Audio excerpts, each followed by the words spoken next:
நமக்கு எதுக்கு வீண் வம்பு, வாங்க போகலாம். கொஞ்சம் கவனிங்க, யாரோ முணங்குற மாதிரி சத்தம் கேக்கு.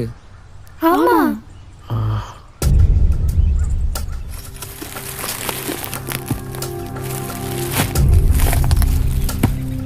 அட, யாரையோ உயிரோட புதைச்சு வச்சிருக்க மாப்ள. வா வெளியில பாப்போம். எப்பா, இவர் நம்ம சண்டே கிளாஸ் அக்காவுக்கு சொந்தக்காரரு. வளர்ற ஆமாண்ணே, மாடத்தி வளரல. இந்த ஆள் போட்டோவை சண்டே கிளாஸ் அக்கா வீட்டுல நானும் பாத்திருக்கேன். என்ன மச மசன்னு பேசிக்கிட்டு, குடிக்க தண்ணியை கொடுங்க.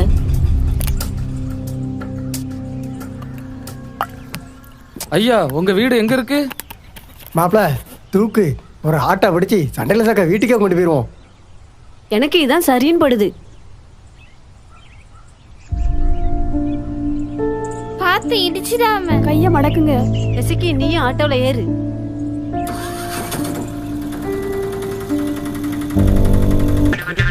எமோ எமோ, டீச்சர் அம்மா இருக்காங்களா? ஹெலன், வெளியே யாரோ கூப்பிடுற இருக்கு, யாருன்னு பாரு. இந்த வாரேன்ப்பா. எப்பா, குப்பைக்காரங்க வந்திருக்காங்க. கிறிஸ்துமஸ் காசு கொடுத்துட்டீங்கல்ல? 2 நாளைக்கு முன்னாடி கொடுத்துட்டோமா. கிறிஸ்துமஸ் அன்னைக்கு வேற பலகாரம் வாங்கிட்டு போனாங்க. இன்னும் என்னவா? நானே போய் கேக்குறேன். நான் சொன்ன பத்தியா, அந்த இருக்கு பாருங்க அந்த ஆள் போட்டோ.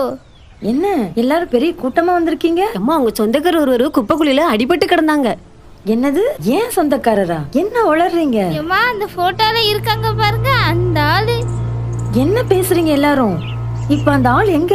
ஆட்டோல தாமா இருக்காரு. என்னது? ஆட்டோலையா? அடக்கடவுளே, இவர் ஜீசஸ்ல? இவர் உங்களுக்கு சொந்தக்காரர் தானே? முதல்ல இவர் ஆட்டோ விட்டு இறக்கி வீட்டுக்குள்ள கொண்டு வாங்க. அப்பா, முதல்ல யார் இவரை பார்த்தது? பாவம், ரொம்ப முடியாம இருக்காரு. முதல்ல நான் தாமா பார்த்தேன். முதல்ல ஒரு கையை மட்டும் தான் பார்த்தேன். அப்புறம் உங்களை சத்தம் போட்டு கூப்பிட்டேன். நாங்க வந்து பார்த்தா நிறைய காலி சரக்கு பாட்டிலு, கேக்கு டப்பா, அப்புறம் டெக்கரேஷன் பேப்பர் இதெல்லாம் போட்டு அந்த குப்பை கடங்குல கிடந்தாரு. மாடத்தி தான் காலை பார்த்தா அப்புறம் தான் தெரிஞ்சது முழு ஆளையும் போட்டு மூடி வச்சிருக்காங்க. இவர் உங்க சொந்தக்காரராமா? இவர் போட்டோவங்க மாட்டி வச்சிருக்கீங்க. இவர் ஏன் சொந்தக்காரர் மட்டும் இல்ல, நம்ம எல்லாருக்கும் சொந்தக்காரரு. என்னது, நம்ம சொந்தக்காரரா? ஆமா, கிறிஸ்தவங்க கும்பிடுற இயேசு இவர்தான். அப்புறம் ஏமா அவரை குப்பையில தூக்கி போட்டீங்க? கடவுளை யாராவது குப்பையில போடுவாங்களாமா?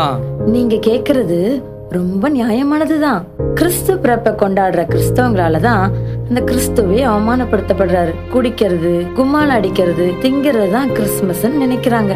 உண்மையான கிறிஸ்துமஸ் உள்ளத்துல இயேசு பிறக்கிறது தாங்கிறத மறந்து போயிடுறாங்க. அப்போ உண்மையான கிறிஸ்தவங்க குடிக்க மாட்டாங்களாமா? மாட்டான். அப்போ உண்மையான கிறிஸ்தவன் காசை வீணாக்க மாட்டானாமா? மாட்டான். நீங்க சொல்ற அப்படிப்பட்ட கிறிஸ்தவங்க எங்க இருக்காங்க? கிறிஸ்தவத்துல அதுதான் இன்னைக்கு ஒரு பெரிய கேள்வியா இருக்கு. இந்த ஞாயிறு பள்ளி ஆசிரியையின் கேள்விக்கு பதில்தான் என்ன? எனக்கு அன்பானவர்களே, ஒவ்வொரு ஆண்டும் கிறிஸ்துமஸ் கொண்டாடுகிறோம். ஆனால் இயேசுவுக்கு முக்கியத்துவம் கொடுக்காமல் பல பல காரியங்களை பெரிதாக நினைக்கிறோம். உதாரணமாக வண்ண வண்ண விளக்குகள், விதவிதமான ஸ்டார், இன்னுமாக அலங்கரிப்புகள், தெருக்களை அலங்கரிப்பது, வீடுகளை அலங்கரிப்பது, விதவிதமான ஆடைகள். இதற்கு முக்கியத்துவம் கொடுத்து கிறிஸ்துமஸை கொண்டாடுகிறோம். ஆனால் இயேசு குப்பையாகவே எண்ணப்படுகிறார். ஆனால் இந்த ஆண்டிலே இயேசுவுக்கு முதலிடம் கொடுங்கள். மற்றவைகள் எல்லாம் வெறும் குப்பைகள் என்று எண்ணுங்கள். இயேசு கிறிஸ்து உங்கள் உள்ளத்திலும் உங்கள் இல்லத்திலும் பிறக்க அனைவரும் இடம் கொடுங்கள். அப்பொழுது இந்த கிறிஸ்துமஸ் காலங்கள் உங்கள் ஒவ்வொருவருக்கும் ஆசீர்வாதமாக இருக்கும். மற்றவைகள் அனைத்தும் கிறிஸ்துமஸ் குப்பைகள்தான்.